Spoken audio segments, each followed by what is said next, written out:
1978 and 1981, David and I were at Rutgers University at a conference for Jewish educators. I know it was then because we were between Noam and Yaron, our second and third children. I woke up in the morning really sick. I said to David, "You go to the sessions, I'm going to stay in bed." By lunchtime, I decided to pull myself together and drag myself to the cafeteria. David was seated with a fellow educator, Judy Aronson, and I went to join them. Judy took one look at me. "You look really sick," she said, and proceeded to give me a whole speech about the connection of mind and body and spirit. David came to my defense. Sometimes a person can just be sick. They returned with their lunch trays and some food for me, which I just looked at. I suppose because I was with friends, I began to talk. We had 2 children. I was ready for a third, but we were both finishing our doctorates and working full-time, and this was not the time for another baby. I said all that, and then I said, and if I didn't have my period now, I would think that I was pregnant. Judy, who had been listening, said, "How does that feel, not being pregnant?" And I said, looking at her, "I guess that's really sad." I couldn't hold back the tears, and then I felt the illness literally rise off from me. David's mouth fell open as my color went from green to white to pink. Judy said, "I think you need to cry for a while," which I did the rest of the day. Our body and mind are interconnected, and though often we are just sick, it is also true that the emotional states of our lives can translate into illness and health. We do have gut feelings. People do die of broken hearts. Feelings and emotions are communicated to the body via peptide molecules. Anticipating something negative can make us sick. A surge of joy into our system can be measured in a blood to the body. What we used to call the placebo effect is the real physiological effect of hope and faith on the body.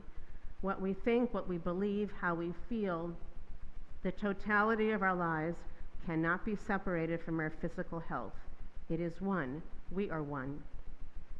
The energy that animates us, that connects us to the different parts of ourselves, is the sense of who we are, why we matter, and what matters to us.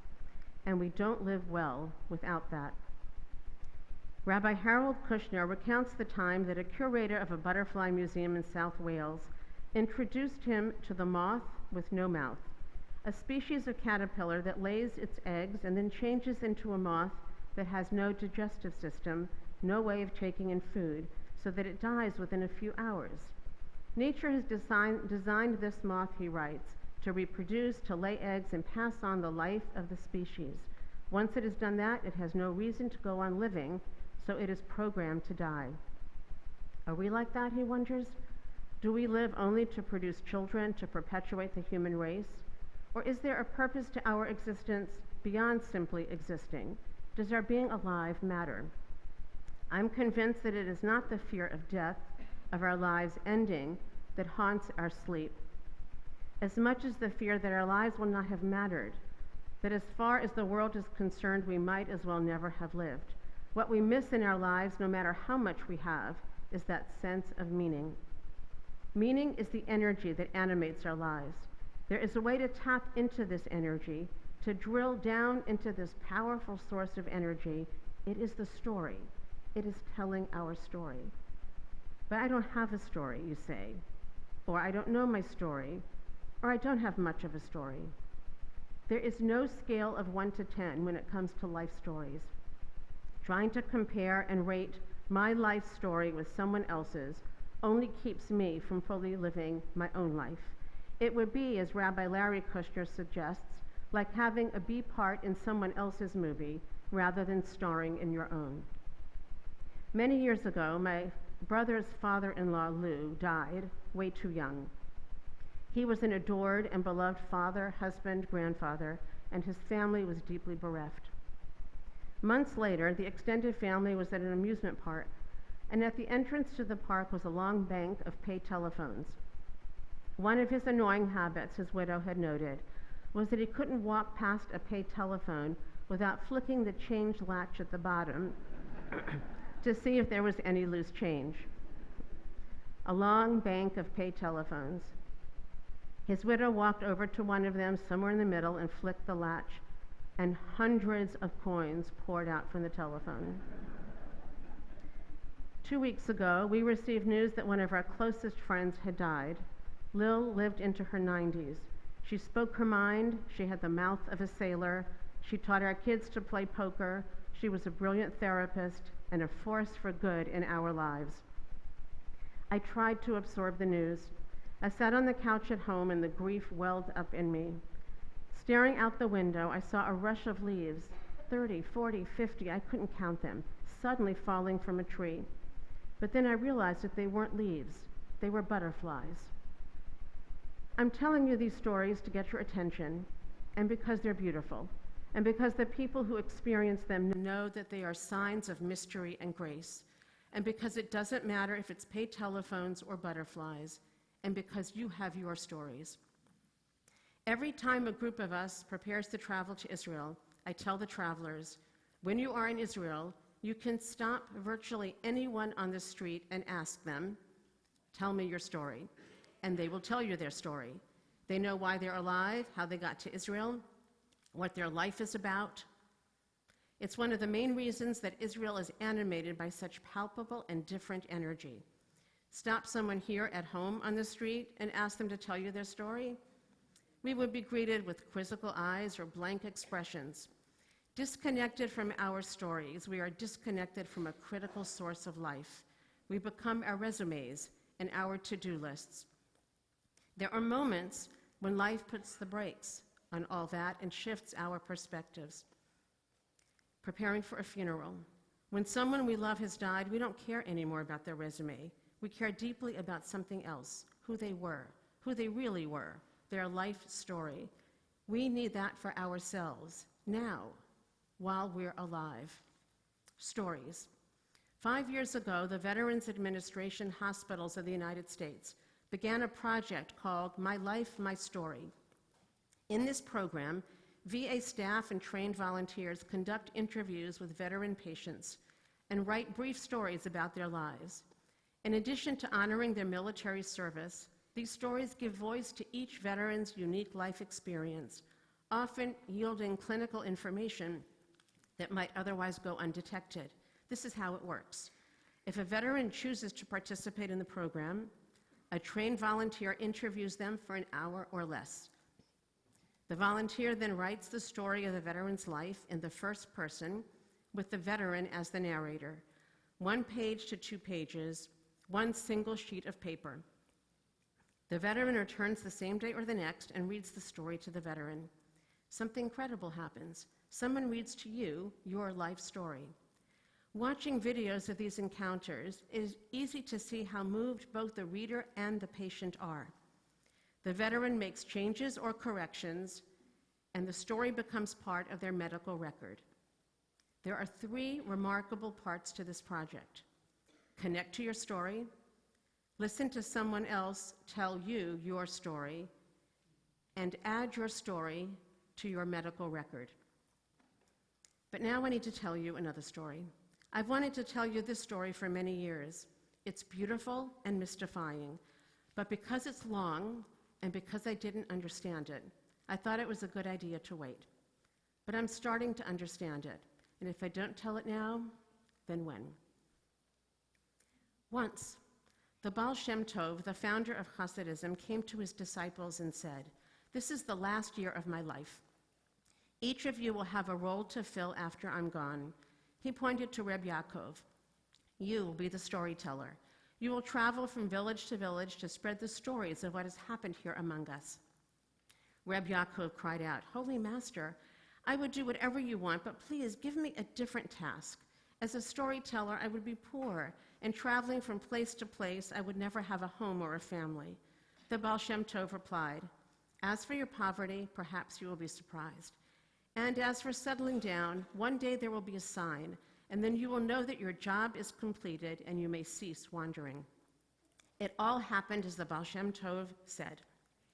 Within the year he had died, and Reb Yaakov, left alone, went from place to place spreading the stories. One day, Reb Yaakov heard that in a distant village there was a rich man who so loved stories of the Baal Shem Tov that anyone who told him a story would be given a gold coin. Reb Yaakov thought, I know thousands of stories of the Baal Shem Tov. I will tell them all and be rich. And so working his way from village to village, Yaakov came at last to that rich man's home. He was greeted enthusiastically. You not only know stories of the Baal Shem Tov, but you knew him personally? Welcome.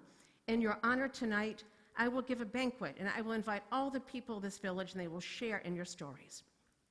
That evening, Yaakov sat at the head of a long table. When the dinner was done, his host turned to him, and Yaakov stood up to tell a story. For the first time, Yaakov couldn't think of a single story. Unaccustomed to being tongue-tied, at last he said, Dear host, perhaps someone else should tell first. A villager stood up and told a story. Yaakov had told that story many times. After 4 more stories told by the assembled villagers, Reb Yaakov said, I feel like an imposter. You must allow me to leave. Please, Reb Yaakov, pleaded his host, stay here tonight. Perhaps in the morning you'll remember a story. But in the morning it was the same. Yaakov insisted on leaving. It was on his journey away from the village when Reb Yaakov suddenly remembered a story. He turned around, repeating it over and over, lest he forget it again. Standing outside the rich man's door, Yaakov began to speak. Kind host, I have remembered a story. It's a very strange story. I don't even know the end of it, but I can promise you that you will have not heard this story from anyone else, and I have never thought of it from the day it happened until now. They sat together, and Reb Yaakov began. One night, the Baal Shem Tov woke me from my bed and asked me to come with him on a journey. This was not unusual, but this time he asked only me. We traveled to a land unfamiliar to me. When he opened the curtains of the carriage, I could see a great square with tens of thousands of people gathered, but our carriage continued beyond it to a small winding alley where every door and every window was barred. Yaakov, this is the street of the Jews. And it was here that the carriage stopped. My master got out and knocked on one of those boarded-up doors. It is I, Israel ben Eliezer, known as the Baal Shem Tov. Open the door. Then we heard whispers. Go away. Are you mad? But at last the door opened, and we were ushered up a narrow stairway. Once on the second floor, we saw only a boarded-up window, but my master strode to the window and threw open the shutters. Our host became agitated once again. Do you not know? This is the day of the year they will kill the first Jew they see. We will be murdered. It is safe, he said. Looking out, I could see the crowd. I could see a great dais at the far end, and on it those who must have been the priests of that country. And in the center, rising to address the crowd, was the one who must have been their high priest. The Baal Shem Tov turned to me, Yaakov, bring me that man. Our host cried out, don't send him there. He'll be killed. But if my master asked me to walk on fire, I would do it. I went out into the square. The people were standing shoulder to shoulder, but somehow a pathway opened for me. Soon I was looking up at that high priest. I spoke to him in my language. My master, Israel ben Eliezer, known as the Baal Shem Tov, wishes to speak to you. And to my amazement, he understood. He followed me back to the Baal Shem Tov. The two of them went into a room, and they talked for 2 hours.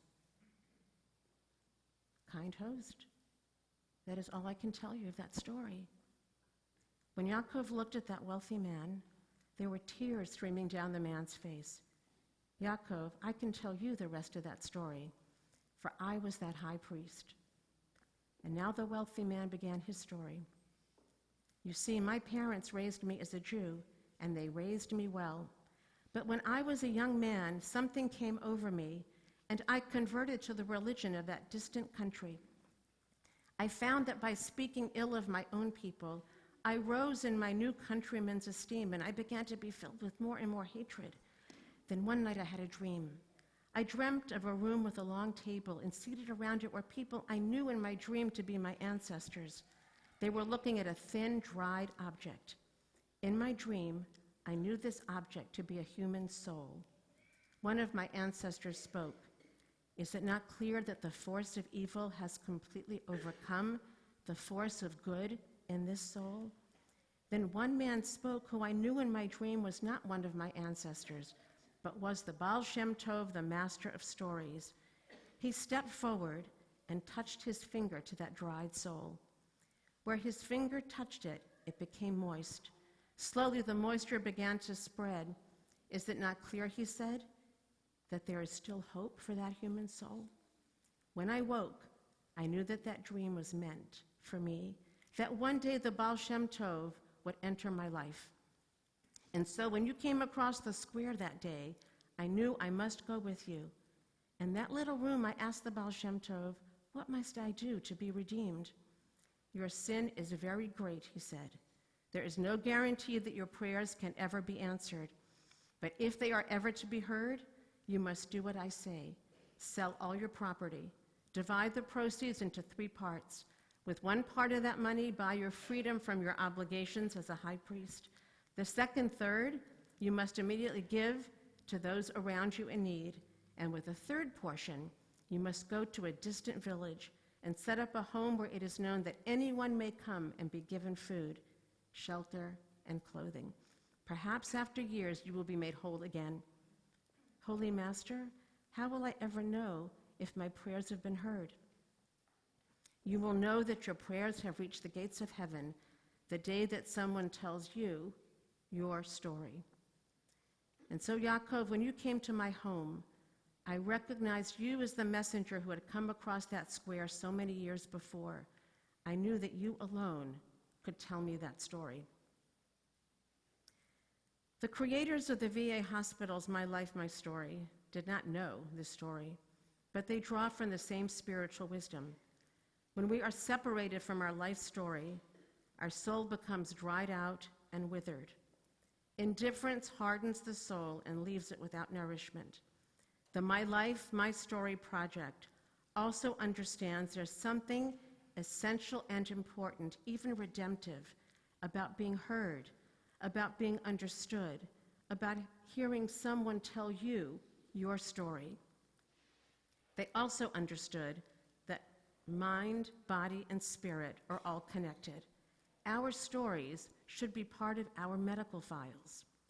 We are launching a program here in our community, riding this wave of what is called narrative medicine. The VA hospitals have conducted nearly 2,000 interviews.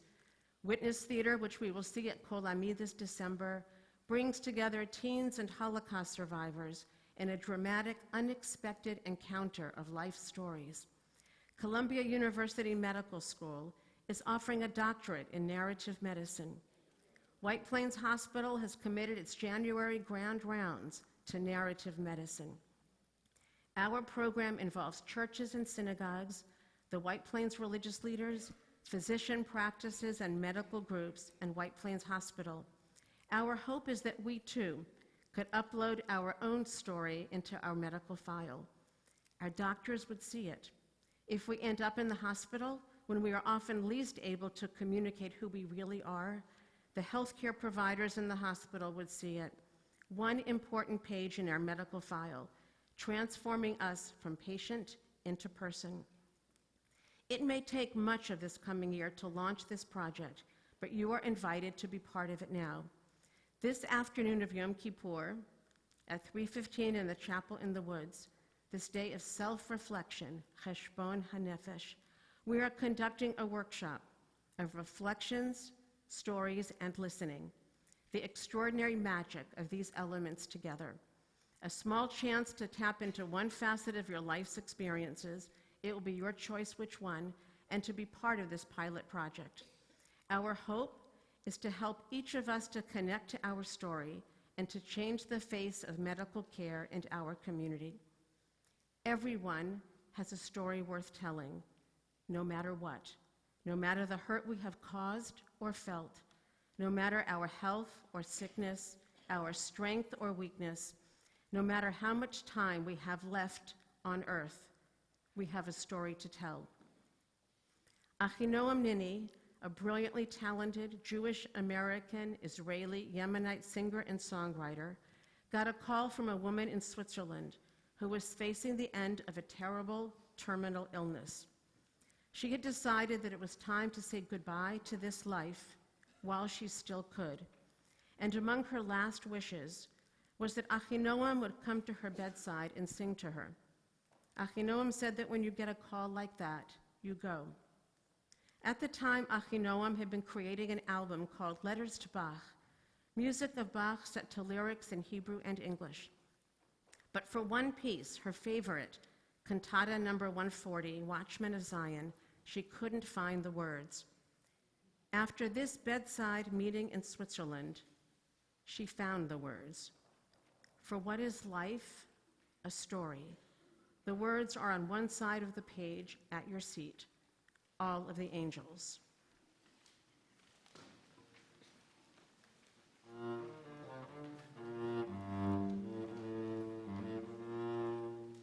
If all of the angels sang together, surely they'd say we need you. If all of the angels stood together, they would embrace and greet you. Some say everything has always been the same, but they wouldn't if they had a chance to meet you. Now daylight is fading, and I will be waiting for you to send a sign from where the wind has taken every song, every smile. Your spirit has awakened sun like birds, singing out hallelujah, hallelujah. When all of the angels wondered how your curious eyes had found them, then all of the angels understood you'd wrapped your arms around them. Through strong winds and thunder, they'd spread wings and wonder. They try tenderly to rally in your soul, but your spirit and conviction would astound them. When all of the angels wondered how your curious eyes had found them, then all of the angels understood you wrapped your arms around them. They tried tenderly to rally in your soul, but your courage and conviction would astound them.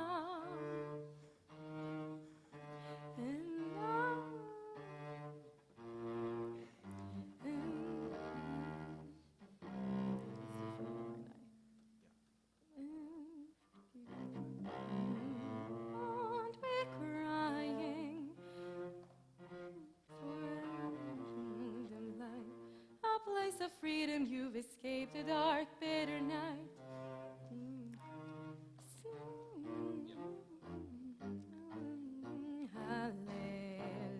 Hallelujah. For what is a life but shifting sky, the loneliest cry, a story.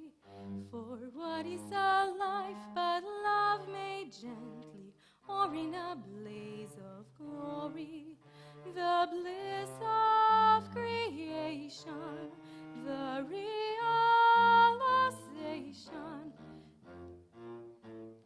that you, wonderful as you could ever be, on your way to being free, you find elation. Your arms reaching like the branches of a tree to begin the journey to your destination.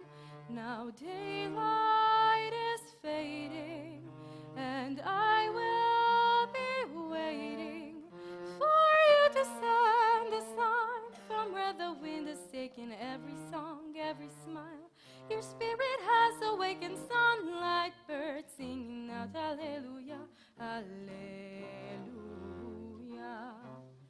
And I won't be crying for you, wonderful as you could ever be. You are waiting to be free, and you are trying. Together the angels run your soul and send them to those left alone. Mighty fighting back a single tear. Though I said I wouldn't cry, she will not follow. It's hard to break free of the memory of the love, the loneliness, the black, the urge to whisper how I wish we had you back. Beloved sister, I will sing hallelujah. But all of the angels know you now, your stubbornness so beguiling, and fear melts into a puddle at your feet, for your spirit and your eyes are always smiling. Forever the giver, you flow like a river into a place of light, a place of freedom. You've escaped the dark, bitter night. You went believing in the sunlight, birds singing out hallelujah, hallelujah.